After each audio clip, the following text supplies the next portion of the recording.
I'm recording this right after the Monty Williams press conference, introductory press conference as the Detroit Pistons head coach. What was the biggest takeaways from the press conference? We're going to talk about that in today's episode of the Locked On Pistons podcast. You are Locked On Pistons, your daily Detroit Pistons podcast. Part of the Locked On Podcast Network, your team every day.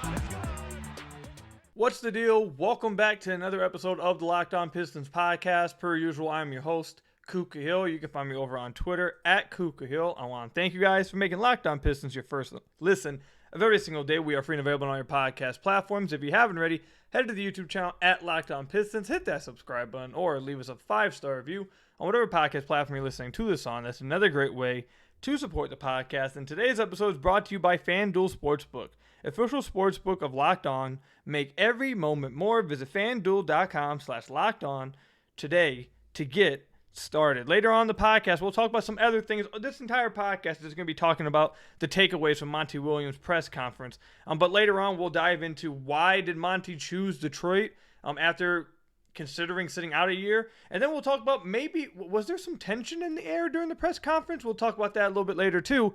But I want to start off with what I believe, I want to start off with what I believe was my biggest takeaway from the press conference. And before we even get into what that was, I want to hear from you guys. Comment down below or tweet at me. What was your guys' biggest takeaway from Monty Williams' press conference at the Detroit Pistons performance facility? But my biggest takeaway, and there was a lot of stuff they talked about, but my biggest takeaway by far was the belief it seems like this team has in their young players. First of all, the entire roster showed up. The entire roster showed up outside of Bojan Bogdanovic. Read into that if you want. I'm assuming Bojan's probably overseas home because he is not from, obviously, the United States. But that's why I assume he is. But if you want to read into it, you can go ahead and read into it. I'm not going to stop you guys. But the entire roster outside that was there. You saw Cade. You saw Jaden. You saw Wiseman. You saw Stu. You saw Killian. You saw Livers. Heck, you even saw Hamidou Diallo, who's a future free agent this offseason. You saw two-way contract guys like Buddy Boeheim. You saw literally Rodney McGruder was there. You saw the entire roster was there in support of Monty Williams and this team. And I feel like, first of all, I really like seeing that. That's really cool to see. But also, I don't feel like that the entire roster would not show up if they did not feel like they had. Now, obviously, things change, and this may not matter at all. But I feel like, at least for like a guy like Hamidou Diallo, who is a free agent this offseason, I don't feel like Hamidou Diallo shows up at this press conference if he hasn't had some kind of talks with the Pistons to where he feels pretty confident that he may come back. Doesn't mean he will, but I have to believe that there's been some communication that makes him believe that they're interested in bringing him back. But outside of that, my point is that Weaver, Tom Gores, and Monty Williams all spoke about the young players and the roster that they have and the belief that they have in these young guys. Troy Weaver on numerous occasions talked about how much he loves this roster, how much he loves these young guys. He talked about how really just dramaless, I guess is the best way to put it. Just, I guess, positive. Again, no drama. Just high character stand-up guys in the locker room. He said that the locker room in Detroit, he feels like it's the best locker room in the league. He doesn't feel like there's any bad things you can find in this locker room. Everyone loves everybody. Everyone works extremely hard, and they want to be good. So he spoke very highly of this roster. Monty Williams also spoke about how he asked across the league, and he asked as many people as he could across the league to see if he could find anything negative about any player on the team. Anything, if there was, I believe the word he used was squirreless, which I've never heard it before. But basically, can he find anything negative about any of the players in the locker room? And he said he couldn't find anything. And it speaks to the young players, the foundation that those guys are laying down, and along with some of the other reports we've heard recently about let's say Isaiah Stewart potentially starting this upcoming season. I know there was an article a few days ago that talked about Killian Hayes, who I know you guys are going to crack jokes about this, but just follow along here. Killian Hayes being open to an extension with Detroit. Now, obviously, Detroit would have to want him in order to discuss those kind of things. But my point overall is that it seems like that all the players on this roster want to be here. all the players on this roster want to become better, and the GM of this team really believes in them. And he pointed out Weaver again. He also went on to say that they're coming next year. I typed out the exact quote that he said right here. He said, "We're ready to take a step forward. We had a lot of injuries last year that derailed us, but we're ready to go now." So again, everything that Weaver has said over the last few months, all the reports that we've gotten over the last few months, all of it speaks to me as a team that believes that if Cade didn't get hurt, if Cade didn't get hurt and some of the other injuries didn't happen, do they think they would have been in the playoffs? No, but they don't think they would have been the worst team in the league. They don't think they would have been a bottom 2 team in the league. They think they may have been competing with like Orlando or something. And they believe that the whole outlook around this team would be sounding different moving into next season. So that was my biggest takeaway. I'm not going to be shocked if all this team does this offseason is make their draft pick, maybe get another draft pick in the first round, maybe make 2 picks in the first round, sign 1 free agent, and then just runs it back with everything else. I know I mentioned that at the end of the season as a incredibly likelihood. I kind of wavered off of it as the offseason went on and the playoffs started playing out. But it sounds like that's pretty realistic in my opinion. And you know what? I can't be too mad if that's what they decide to do, because it really does feel like, I mentioned this during the season, I mentioned this at the end of the season review, that if you just add some like 3-and-D wings to this team, some athletic wings that can actually play defense and move around, that this team probably would be so much better, because that was what really held this team back the most. The fact they didn't have spacing, or even more so, they had no defense on the wings and no real switchability at that position, and that really derailed them. So with Cade coming back healthy, another year of development from Jaden Ivey, Jalen Duren, Isaiah Stewart, Isaiah Livers, Killian Hayes, Hamidou Diallo, like another year of development with those guys. You add some 3-and-D wings in there, and maybe they feel like they could be something next year. So that's what I feel like is going to happen. Obviously, things may change. Maybe a trade becomes available that they didn't think would be available, and they're able to pull a trigger on something, and that shakes up the roster. But right now, after seeing all the reports we've seen and reading all the things we've read from the beat writers, plus this press conference, plus what Troy Weaver has said over the last few months, it really does just echo to me that they believe in this young core. They believe in like the 6 to 7 young guys on this team, and they want to move forward with those guys and build around them and build with them. So won't be shocked if they basically just, I don't want to say run it back, because they're not going to run back the exact same roster. They're going to make additions to better the team and put those guys in better positions. But the main core young guys, I wouldn't be shocked if all of them are back next year playing a rotation spot next season. So that was my biggest takeaway from what was said during the press conference from Weaver, from Gores, and from Monty. So again, let me know in the comment section down below or over on Twitter at Kuka Hill, what was your guys' biggest takeaway from this press conference, the introductory press conference with Monty Williams. Again, let me know in the comment section down below or over on Twitter at Kuka Hill. When we come back, Monty spoke about why did he choose Detroit. We'll talk about that when we come back. But first, I've got to tell you guys about one of our sponsors. This one, I've got to tell you guys a little bit about eBay Motors. For a championship team, it's all about making sure every player is a perfect fit. It's the same when it comes to your vehicle. Every part needs to fit just right. So the next time you need parts and accessories, head to eBay Motors. With eBay Guaranteed Fit, you can be sure every part you need fits just right the first time around. Just add your ride to the My Garage and look for the green check to know the part will fit, or you'll get your money back. Because just like in sports, confidence is the name of the game when you shop on eBay Motors. And with over 122 million parts to choose from, you'll be back in the game in no time. After all, it's easy to bring home a win when the right parts are guaranteed.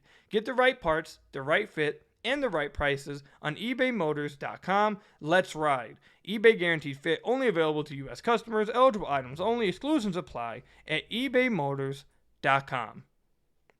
So I want to thank you guys again for making Locked On Pistons your first listen of every single day. We're free and available on all your podcast platforms. And if you haven't already, head to the YouTube channel at Locked On Pistons. Hit that subscribe button or leave us a 5-star review on whatever podcast platform you're listening to this on. That's another great way to support the podcast. So I have one frustration real quick before we talk about what brought Monty to Detroit. My one frustration with the press conference is that there were no questions asked about, what does Monty see with Cade? There were no questions asked about X's and O's. Like what do you see with this team, X's and O's wise, offensively? What are their strengths? What do they need to improve on? What do you see with them defensively? Do they have a foundation defensively? What do you see as their future defensively? What kind of schemes do you think early on that you want to run? What do they need to improve on? What does this roster lack? Like, there were no real questions there were no real hard-hitting questions like that. And I don't think those are hard-hitting questions. I guess more in-depth questions instead of just softballs that are just generic questions and get generic answers. There were none of those, and that's always been a little bit of a frustration with mine over the last few years, is that we don't get like X's and O's questions. We don't get basketball, like on-court legit basketball questions. I feel like we never really get the insightful questions that you see like across the league sometimes, where they give like, oh, well, we ran this play because this happened and this, and I saw they were running this coverage a lot, so I like doing it. Like, we don't get a lot of that. And I know this is an introductory press conference, and I know that, even though what I said in the first segment, that I think a lot of these guys are just going to come back, they could change the roster up. So maybe he doesn't have a complete, Monty, that is. Maybe Monty doesn't have confidence or wouldn't have had confidence answering those questions straight up, but at least asking them would have been like, I feel like he would have given some answers about that. And it sounds like when you watch across the league, coaches and players, they like getting those type of questions rather than just like the softball ones. They like talking about the game. So that's the one frustration I have. I would love to hear Monty talk about what he thinks about this team on the court, what they lack, what they have to improve on, X and O's, what he thinks he can add to the team, what he wants to run with the team, like that kind of stuff. We didn't get any questions about that. That was my one frustration with the press conference. But anyways, why did Monty choose Detroit? This question is really funny because they asked him straight up. There was a few questions that said, hey, you were linked to Philadelphia. You were linked to Milwaukee. There were rumors saying that you said no to start off and then eventually said yes. So what was it that caused you to say, okay, I want to coach the Detroit Pistons? It's funny because the main answer he gave, or the main answer here is an answer that he actually said, and I think we all can acknowledge it. But he did say how storied the franchise is. He said that Tom Gores really piqued his interest when he talked about restoring the team, not rebuilding it, but restoring it to its previous success, and how, restoring it back to what this franchise is known for before the last 10 plus years of winning 3 championships, being one of the more storied franchises in the NBA. He talked about that being a reason. He talked about the talent level on this team, the young players, how committed they are to being winners, how committed they are to getting better, how much they want to get better.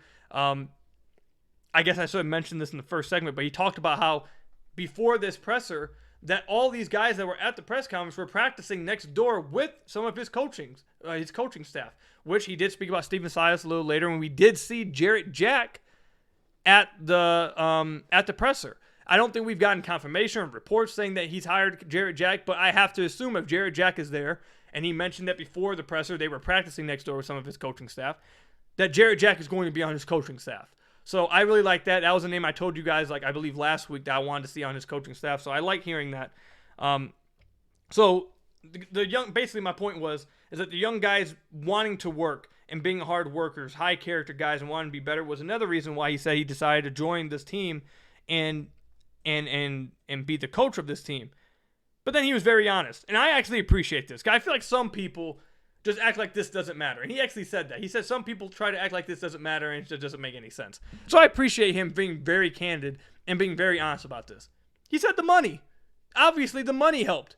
He said all those other things first, and then he said, obviously, the money played a big part. The fact that they were willing to offer me that type of money shows respect to me, shows how much they want me, and shows how highly they think of him. I would have also liked it if you would have just came out, well, if you offer me $10+ million to be a head coach, it's going to be hard to say no to any job. It could have been any job in the NBA. If you offer me $10+ million, you're going to offer me a $100 million contract potentially in incentives. You're going to offer me a contract that makes me the highest paid coach in the entire NBA. I'd say yes to any job. If he would have came out and said that, I would have respected that too. That would have just been the blatant, honest answer. Like, all this other stuff he's saying, everyone loves to hear it. Fans love to hear it. I'm sure the players sitting front row love to hear him talk highly of them, talk very nicely about them, talk about how high he is of them. I'm sure they loved all that. But at the end of the day, the reason why Monty Williams is the head coach of the Detroit Pistons, and he even said it himself, is because of the money that Tom Gores was willing to offer him, which he did go on to continue to talk about, and talked about how generous Tom Gores was and how much he really appreciated the generosity of Tom Gores, how real he was with him, how down to earth he was with him. And look, I've said this about Tom Gores before. There's some things outside the Detroit Pistons franchise that he's not, that some of his investments, some of the things he's involved in, you may not like and aren't very good things. I'm not here to talk about that. Him as the Pistons owner, I haven't heard any bad things from anybody. Man, it's Stan Van Gundy, Dwayne Casey, now Monty Williams, like all of them constantly say nothing but great things about Tom Gores. Former players, Andre Drummond, Blake Griffin, like these guys speak highly of Tom Gores. And to me, I don't see why. I think he's a fine NBA head, or not NBA head coach, but NBA owner. And he's always put his money up where when he wants something, he wanted Monty, he paid up for him, emptied out the checkbook. And he seems like at the very least, a fun guy for these guys to be around. Because trust me, I know you guys see what he'd be acting like at the Little Caesars Arena games. Okay, we all know that. But my overall point is that Monty made it seem like that Tom Gores very much so won him over. That Tom Gores very much was in full pursuit of Monty and really convinced him, obviously with the money, but other things as well, to join this team. He spoke about how he said he was on the highway the day before and got the call that he's going to be getting a private jet to fly out to Tom Gores' house the next day. He was on a private jet. Went to Tom Gores' house in California, met with him and Troy Weaver, talked about the team. He said they talked about the vision of this team moving forward. Also said they had some just life conversations. And then he said in that night, he committed to the Detroit Pistons. Now, we didn't get the report until days later. He said he had to go home and talk with his wife.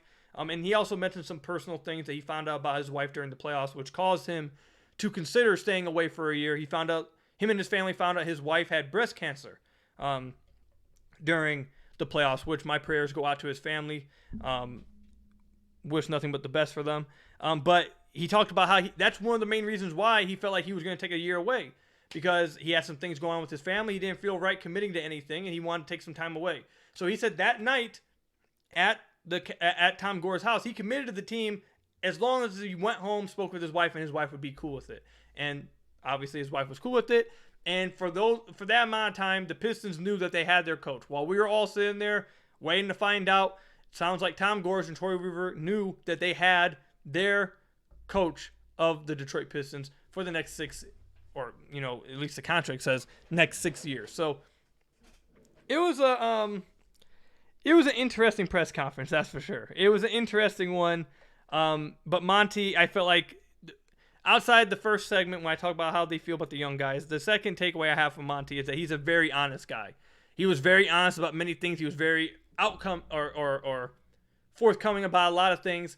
Talked about, like I said, the money. He talked about some things that were going on with his family, why he wanted to sit out. He was very honest about him saying no to start off. Like, he didn't dodge these questions. He was very honest about the whole process of what happened. That, yeah, I did say no at first. I wasn't going to coach this team. But Tom Gores really came full-fledged after me, basically, and convinced me to join this team. And I appreciate that. That's something that I really like out of your head coach. I hope it translates to, like, post-game press conferences after games, that he'll be super honest with his answers, not just, quarterback answers, and not really give you anything to, give you some meat on the bone, like that kind of thing. I think that would be interesting. But, yeah, Monty definitely came off as very honest in this press conference. And I already see some Pistons fans already to run through a brick wall for him. Like, everyone's freaking out already. I see everyone so happy to have him in town. And I am too. I'm happy to have Monty as the Pistons head coach. I can't wait to see what he does. I can't wait to see what his scheme is defensively, offensively, where he puts these guys in best positions. He also, real quick before we move on, he mentioned that he wants to put each one of these guys on the team and in the best positions possible, and he wants them to become the best versions of themselves. He was asked, is there some comparisons to the Suns team? He said he doesn't want to compare it to those guys. He doesn't want them trying to become other people. He wants them to become the best versions of themselves, which I also liked hearing from Monty. But let me know what you guys thought about that, everything I just talked about with Monty Williams. What was your guys' biggest takeaway from the press conference? Again, let me know in the comment section down below or over on Twitter at KukaHill. Lastly, I want to talk about, did anyone feel any type of tension in the air during this presser? We'll talk about that and what I mean when we come back. But first, I've got to tell you guys about one of our sponsors, FanDuel. Make your way to FanDuel right now because new customers can get a no-sweat first bet up to $2,500. That's $2,500 back in bonus bets if your first bet doesn't win. FanDuel, I absolutely love FanDuel. I go on there. You can do same-game parlays. During the NBA season, I used to take the over of Killian Hayes' assists almost every game when he started. If Jane Ivey, towards the end of the season, when he was playing really well, I'd always take the over on his assists. I'd put them in the same-game parlay. I hope you guys didn't listen to me, though. At the beginning of the year, I told you guys to go to FanDuel and take Memphis to go to the NBA Finals. Or not the beginning of the year, but the beginning of the playoffs, to take Memphis going to the NBA Finals. I was wrong there. I'm sorry if I messed you guys up there. Is what it is. But FanDuel, it's a lot of fun. You can do all kinds of things on there. There's constantly great promotions almost every single day. It's a safe and secure app. You get paid instantly. It's, again, main thing, safe and secure app. There's no better place to bet all the playoff action than America's #1 sportsbook. Visit FanDuel.com/lockedon and get a no-sweat first bet up to $2,500. That's FanDuel.com/lockedon. FanDuel, the official sports betting partner of the NBA. So I want to thank you guys again for making Locked On Pistons your first listen of every single day. We're free and available on all your podcast platforms. If you haven't already, head to the YouTube channel at Locked On Pistons, hit that subscribe button, or leave us a 5-star review on whatever podcast platform you're listening to this on. That's another great way to support the podcast. All right, this is going to be a short segment, but I just had to address it. I had to address it because I see there's some other people there feeling the same thing I was feeling. Was there tension during this press conference? Maybe tension's the wrong word. But Weaver and Gores were very honest, I'd say, about the fact that I believe Weaver even came out. Yeah, Weaver came out and said during the press conference that him and Tom Gores had to be refereed. He mentioned a name. He didn't specify. Weaver was just saying names. Like, we know all these guys behind the scenes. Like, I believe he said Jeffrey. He said Spencer. Like, we don't know who these guys are, Tom. Or not Tom. Troy, you got to tell us, like, what their roles are, like, who you're talking about. We don't know who these guys are. But he said some guy had to referee him and Gores for 5 days. And then he was like, I wouldn't say it was a yelling match, but it was a lot of stuff being poured in to these five days, and we had to be refereed. And he did say that he gained a lot of respect, and he really does respect the amount of care and thoughtfulness and how much Gores was pouring into those 5 days to get to this day right here. And Tom Gores, right off the bat, the presser, addressed the fact that people were saying they disagreed. He said right off the top, I believe in his opening statement, said, I know there's been talk out there that me and Troy disagreed on some things and disagreed on a lot of things, but we agreed on almost everything. And then it was just, maybe tension is the wrong word. It was just very awkward the way they were trying to talk about it. At the very least, it was very awkward how they were going about like addressing the whole, disagreements and the reports of them being on different pages with the head coaching search. But again, it was funny to watch. It was a little funny to watch and listen to them try to explain and talk about it. It was a little bit awkward too. But my biggest takeaway from them trying to address the issue was that this really seems like a completely, like, obviously Troy Weaver's connection and relationship with Monty going back to OKC and the DMV means a lot. But this really does feel like a Gores hire. Like, that's just my opinion. Listening to how they talked about it, it feels like that Tom Gores literally said, we're getting Monty Williams. I don't care about anything else. I want Monty. We're going after Monty, whether you like it or not. Get on board or don't. Like, that's basically what my takeaway was. Everything sounded like Tom Gores went after Monty. Tom Gores flew him out. Tom Gores emptied the checkbook for him. Tom Gores for 5 days fought for Monty Williams. Tom Gores wanted this guy. And it's not to say that Troy Weaver didn't want Monty. Obviously, he has a relationship with Monty. I'm not saying Troy Weaver didn't want him, but you guys know how last week or 2 weeks ago I said we got to thank Tom Gores for getting this done. All this presser did for me was like confirm all those things I thought at that time, that we really should be thanking Tom Gores. If you're really happy about the Monty Williams hiring, it was like, you got to give it all up to Tom Gores because he made this happen. And even Troy Weaver said Tom Gores pouring everything out in those 5 days, really, how they went at it. He didn't say they went at each other, but basically what they were describing was they were going at each other. He said they had to be refereed for 5 days. Like, come on. Like, we can fill in the blanks here. They were going at each other for 5 days. And Tom Gores really poured a lot of energy into there to get to this day, Troy Weaver said. He said he helped get to this day and turn a no into a yes. So it was a little awkward seeing them try to talk about it, seeing them try to address it in like a calming way and try to make it, clear the air and make it seem like, hey, we're all good, everybody. It was nothing. I'm sure they're fine now, but it was just a little awkward to see them talk about it. But yeah, it just confirms to me that Tom Gores made this happen, and we should be thanking Tom Gores. Tom wanted Monty Williams, and he got Monty Williams. So now we just wait and see what they decide to do in the NBA draft coming up soon, what they decide to do in free agency, and what this team looks like moving into the season. So that's my takeaway from the presser. Again, let me know in the comment section down below or over on Twitter at Kuka Hill what your guys' biggest takeaways from this Monty Williams head coaching press conference, introductory press conference. Again, let me know.